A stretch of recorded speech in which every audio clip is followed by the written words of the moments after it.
Assalamualaikum warahmatullahi wabarakatuh. Alhamdulillah, alhamdulillahirabbil alamin. Asyhadu an la ilaha illallah wa sallallahu alaihi wasallam. Kepareng matur kunjuk dumateng panjenenganipun para pepunden, para sesepuh, aji sepuh ingkang satunggal bekten, panjenenganipun para lenggah, para tamu kakung swana putri ingkang tansah datloptosi, panjenenganipun keluarga ageng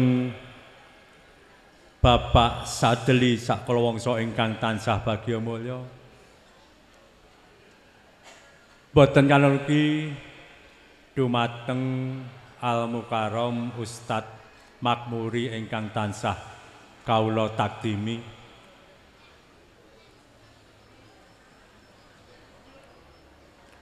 Panjenenganipun para lenggah, para tamu kakung sarta ingkang tansah karugi. Keparenga kawula madheg sumantaka wonten sami gempil kamardikan panjenengan sami ingkang nembe salenggah ugi ambal wawan pangandikan awit mundi dawuh ingkang ngamugati inggih menika Bapak Haji Yumaroh. Namung sadaya kula matur wonten panjenengan sami para lenggah para tamu kakung semua putri. Monggo tan kendat-kendat tansah kula dhenjok raos puja puji dalah syukur akan ngersanipun Allah Subhanahu wa taala karana kula lan panjenengan sami ing siang menika tasih tinan pinten-pinten kenikmatan dalah rahmat hidayah sartanipun ingkang saepun saged kempal manunggal nuhoni napa ing dados panyunipun Bapak Haji Yumaroh.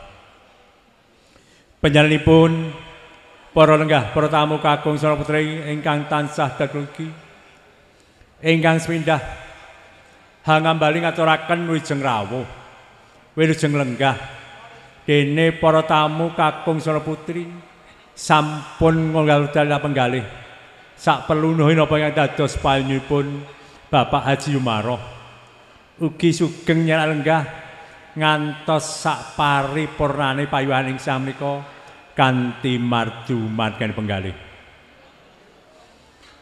Ingkang kalih punapa menggah wigatosipun panjenengan kasuwun rawuh boten sanes Bapak Haji Yumaroh ing kalorang sanika hanetepi dharma sepuh Hamboyong putra pranten kalih ingkang sesilihipun Bagus Muhammad Okta Safriuddin ingkang sampun kajatruk kaliyan pun Roro Ayu Tri Yuliani putra pawestunipun Bapak Sadeli Ibu Sulastri ingkang pidalem wonten kemasan RT kalih RW 9 Ngadirejo Kartosuro. Ugi nyaos donya bilih putra pranten kalih sampun kasahaken trumatipun agami ugi pemerintahan rikala dinten Kamis Surya kaping 6 Februari 2000 selangkung wanci tabuh jam 8 enjang wonten wisma payuhan kemasan Ngadirejo Kartosuro kanthi wilujeng boten wonten alangan setunggal punapa-punapa. Ugi putra pun kalih wiwit kaijabaken kasahaken trumipun agami ugi pemerintahan nyuwun tambahe doa restu. Mugi-mugi putra pun kalih anggenipun badhe mbangun bale wisma gebyur wonten Babayan Agung benjangipun dadosa keluarga ingkang atut runtut ayem tentrem dumugi kaken-kaken ninen-ninen dadosa keluarga ingkang sakinah mawaddah warahmah amin. Panjenenganipun para lenggah para tamu kakung sarta putri ingkang tansah dalugi mbok bilih paharyan pawiyahan ing sang menika sampun karakit katata setunggal moko setunggal namung ambok bilih anggenipun nampi kalon sami mapanaken panjenengan sami tasih kathah kenan sampeyanipun ingkang mapan wonten puniki mawon Bapak Haji Yumaroh lumantar kawula minangka talang atur mawantu-wantu nyuwun sewu-sewu sih samudra paksami. Boten dalem kintaring panuwun dumateng para lenggah para tamu kakung Sora Putri.